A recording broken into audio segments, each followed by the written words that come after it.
Hai and Assalamualaikum warahmatullahi wabarakatuh. Welcome back to Global Buddies Club YouTube channel.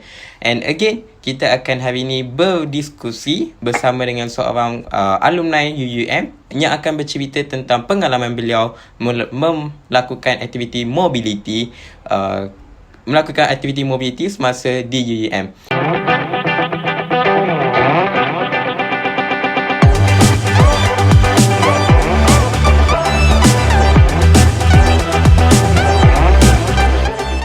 Baiklah, tanpa membuang masa, saya menjemput Kak Rizlah untuk memperkenalkan diri. Dipersilakan. Assalamualaikum. Selamat malam. Nama saya Rizlah binti Muzain. Graduasi tahun 2020. Sebelum ni ambil jurusan Perbankan Islam. Perbankan Islam. Baik. Boleh akak sharekan akak mobility ke mana?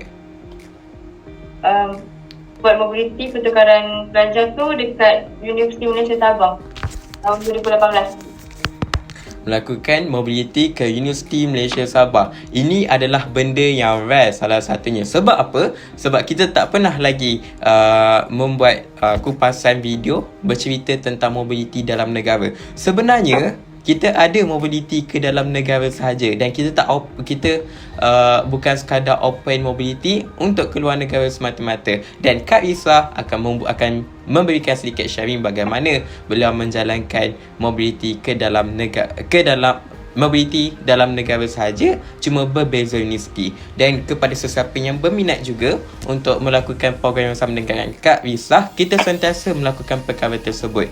Mungkin anda boleh ketahui lebih lanjut dengan menghubungi pihak CIAC.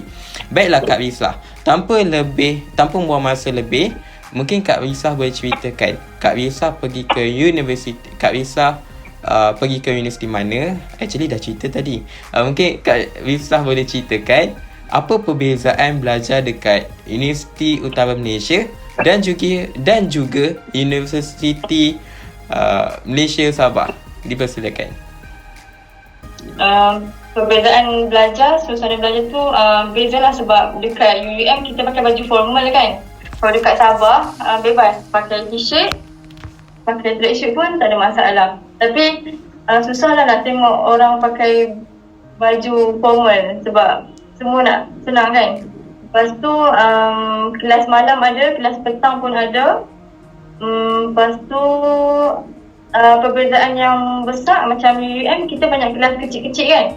Kalau dekat Sabah dia kelas dia 100 ke 200 orang. So nak fokus tu susah sangat nak fokus. Okey, menarik. Dia pakai baju bebas. Tapi jangan kita komplain dan jangan kita compare kan. Sebab apa? Sebab UUM adalah salah sebuah universiti yang fokus dia kepada subjek-subjek management ataupun pengurusan. Dan sebab itulah kita perlu aplikasikan pemakaian juga berbentuk pemakaian dengan atur cara ataupun protokol pengurusan. Dan baiklah Kak Rizlah, mungkin Kak Rizlah boleh ceritakan juga sedikit sebenarnya kenapa Kak Rizlah pilih untuk mobility dalam negara dan bukannya luar negara? Sebab pertama jimat kos. Yang kedua, ketiga? Yang kedua rasa macam lebih senang dapatlah sebab tak banyak persaingan. Kalau luar negara kan semua orang nak pergi luar kan. Lepas tu salah satu sebab tak pernah pergi Sabah lah. Itu pertama kali lah pergi Sabah. Baik. 3 sebab yang sangat-sangat menarik kenapa Kak Rizlah pergi ke Sabah. Dan saya nak fokus kepada sebab yang pertama tadi. Sebab bila Kak Rizlah cerita pasal kos dia yang murah, automatik kita nak tahu sebenarnya berapa kos naik kalau kita buat mobility ke dalam universiti di dalam Malaysia sahaja. Tiket kapal terbang. Sebab asrama semua percuma kan. Kan ada kontrak antara UUM dengan DMS. So untuk transportation, penginapan semua tu free, tapi cuma makan je lah. Makan pun tak adalah mahal sangat, okey je. So kalau macam dapat PTPTN tu boleh jalan hidup kalau tak pergi berjalan sangat pun. Okey, sangat-sangat menarik sebab basically kita macam tukar universiti je lah. And then bahkan kalau kita kat UUM pun kita kena bayar yuran lagi. Kalau kita lakukan mobility, kita tak payah bayar yuran pun. Itu lebih baik sebenar-benarnya. Kalau siapa yang nak fikir duit, sebenarnya diorang boleh je tukar buat mobility ke dalam negara. So tak payahlah diorang fikir pasal nak bayar yuran UEM. Sebab diorang boleh dapat percuma dengan pergi mobility. Okay, baiklah Kak Wislah. Bercerita tentang pergi mobility, kebiasaannya kita akan ada program, kita akan ada sambutan oleh Badis. Kalau kita buat mobility ke dalam negara, Kak Wislah ada disambut oleh Badis di sana juga atau macam mana? Sejujurnya tak ada lah. Dia cuma macam yang sambut tu club course yang club yang kita punya course ataupun yang asrama punya. Yang sangat menyambut kedatangan tu pihak asrama lah. Yang tu kalau ada program pun dia pun macam welcoming lah, ajak masuk macam-macam program. Kalau course pun sama aktif juga. Faham. Maksudnya kita seolah-olah pelajar UMS barulah, tak ada record, tak ada sambutan macam sambutan yang lebih menggairahkan. Mungkin macam, oh ni student mobility, welcome to our university, jom kita main, jom kita belajar culture sini. Lebih kurang macam tu lah. Sebab yang time kita nak pergi tu 3 orang je. So dia macam okay, macam student baru je lah. So dia pernah buat program pun macam tak sesuai sebab 3 orang je kan. Faham tak? Akak tak campur dengan student international lah? Tak campur. Oh, okey, faham. Menarik. Kalau kita tak cerita pasal benda ni, kita tak tahu. So, apa sahaja perkara tersebut, benda tu tak adalah buruk pun. Dia lebih kepada pengalaman. If you guys seorang yang appreciate pengalaman, appreciate apa sahaja yang you guys lalui, itu sangat-sangat baik. Sebab apa?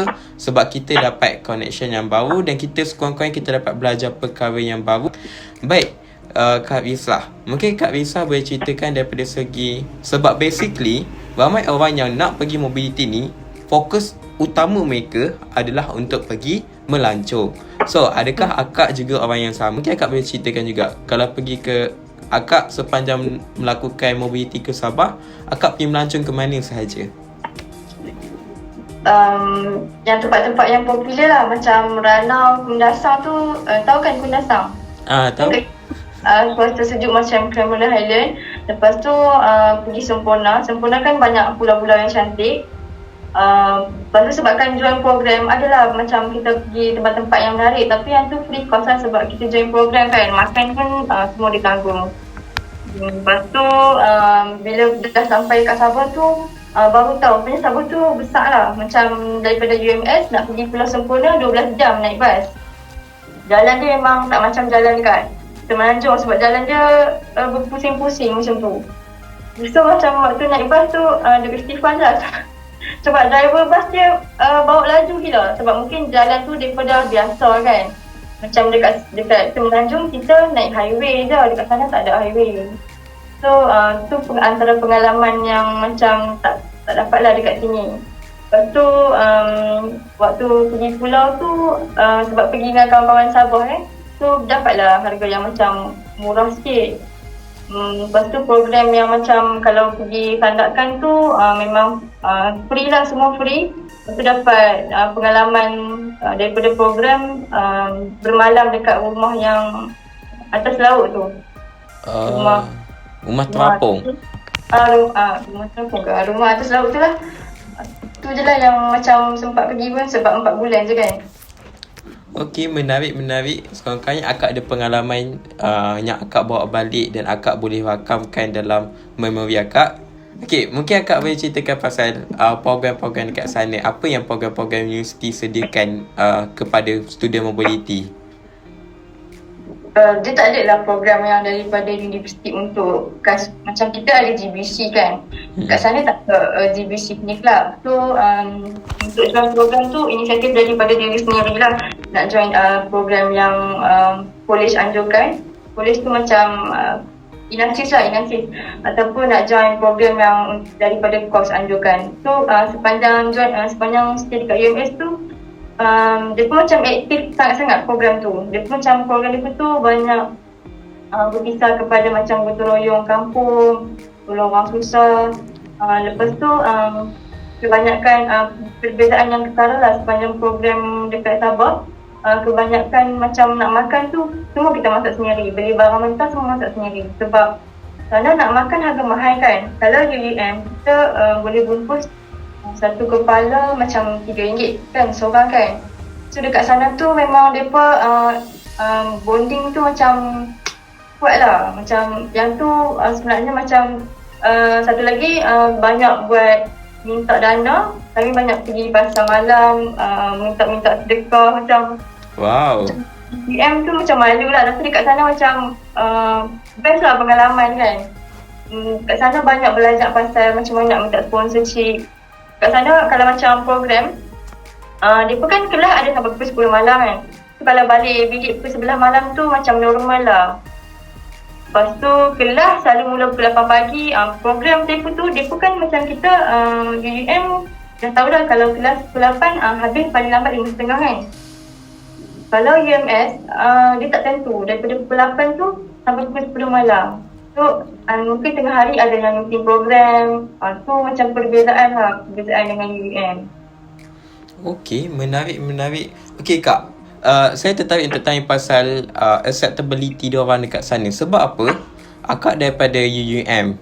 So mungkin Kak boleh ceritakan ada tak sebenarnya apa nak cakap kekangan ataupun masalah acceptability antara student UMS dengan akak. Sebab akak orang UUM datang ke UMS, nak buat apa datang UMS macam tu. So mungkin ada orang macam sibuk je kat UMS ni, ataupun macam mana Kak? Mungkin akak boleh ceritakan. Mereka kan banyak selalu cakap pasal Sabah ni macam kalau di sana tu dia pun tak ada macam racist lah. Dia pun sangat friendly. Dia pun sambut kita macam dah kenal lama. So sebab duduk kat sana tu Semenanjung tak ramai. So bolehlah belajar dialek Sabah tu. Satu lagi kebaikan dia banyak networking. Sabah kan besar kan. So kalau pergi Sabah next time dah banyak lah kawan daripada Tawau, Sandakan semua ada. Itu yang paling best lah. Menarik. Maksudnya lepas ni kalau akan nak pergi bercuti dah ada kawan yang boleh bawakan lah. Silap-silap dah ada sponsor dah. Okey, baiklah Kak. Kita nak bercerita tentang pengalaman paling menarik lah yang akak pernah lalui, yang akak tak boleh lupakan. Waktu pergi mobility, satu pengalaman yang paling menarik yang akak tak boleh lupakan. Bulan puasa kot, Ramadan. So akak Ramadan dekat sana. So waktu tu akak balik Semenanjung satu hari sebelum Hari Raya. Okay. So dah macam full Ramadan dekat sana lah. Macam kalau UUM macam waktu, sebab akak duduk dekat UUM daripada tahun 2015 tau, daripada asasi. Kalau buka puasa dekat masjid UUM Badri-Shah. Badri-Shah, kita kan dapat makanan tapau kan, ataupun macam kalau makan pun makan dalam masjid still dalam bungkusan tapau kan. So sepanjang dekat UMS yang paling tak lupa program dekat masjid tu, sebab kan macam kita independent tau dekat sana, macam kita student UMS sendiri lah. Tu time bulan Ramadan tu akak buat muka tak malu pergi masjid, join dapur. Lepas tu dalam 30 hari puasa dekat sana, masak sahur sendiri, buka puasa pun masak sendiri. Dan dekat masjid tu mereka ada macam satu organisasi di masjid yang memang khas untuk bahagian dapur, untuk masak sahur, untuk masak buka puasa, untuk 300 orang pelajar. Time tu minggu exam. So setiap kali akak balik exam akan memang pergi masjid lah. Boleh kata sebulan tu memang tidur masjid dengan kawan-kawan kat masjid tu, tidur kat dapur tu ramai-ramai.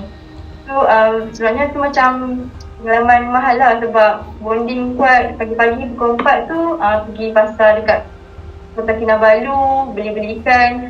Lepas tu buka puasa kan pukul 6, 6.30 kan. Lepas tu apa lagi kan, kalau macam kat UM kita kebanyakan macam disediakan, tapi kat sana kena banyak buat sendiri sebab harga kat sana mahal kan, macam KL. So pengalaman yang tak boleh dilupakan lah, sebab kita bukan pergi belajar je kan, macam dapatlah skill masak, skill team kerjasama dengan kawan-kawan, padahal tak kenal pun. Time tu ada berapa orang di Semenanjung, yang lain memang semua Sabah. Itu paling best lah. Betul-betul. Okey, itu sangat-sangat menarik sebab mungkin orang cakap, alah, pergi Sabah je pun dapat apa stay kat dalam Malaysia. Tapi, you guys tak tahu apa sebenarnya bentuk budaya dekat sana, budaya daripada segi networkingnya macam mana. Dan daripada cerita akak tadi, sebenarnya jauh beza antara bila kita datang sebuah tempat tu, walaupun masih lagi kat dalam negara Malaysia, macam mana acceptability diorang, macam mana diorang meraihkan kita, dan macam mana budaya mereka kat sana kita dapat pelajari. Salah satu contohnya adalah kita dapat pelajari budaya gotong royong kat sana. Mungkin kat UM ada, cuma taklah terlalu banyak. Cuma kalau dekat Universiti Sabah tu, saya boleh katakan kebanyakan aktiviti yang akak buat adalah berbentuk gotong royong. So itu adalah nilai yang kita dapat lalui sepanjang program mobility. Dan katakanlah pun nanti kan orang cakap, adalah macam-macam orang dengan cakap, alah setakat gotong royong kat UM pun boleh buat. Kamu akan gotong royong dengan orang yang sama. Akak risau dia akan gotong royong dengan orang baru. So itu perbezaan dia. Dan beliau sendiri akan dapat kenal lebih ramai orang, dan beliau akan dapat lebih memahami bentuk masyarakat sesebuah tempat itu. Itu yang lebih menarik, dan itu awak tak dapat kalau awak tak pergi mobility. Okay, baiklah Kak, kita nak cerita. Okay, rasanya soalan banyak dah kita dah ajukan, dan banyak dah akak dah sharekan kepada kami.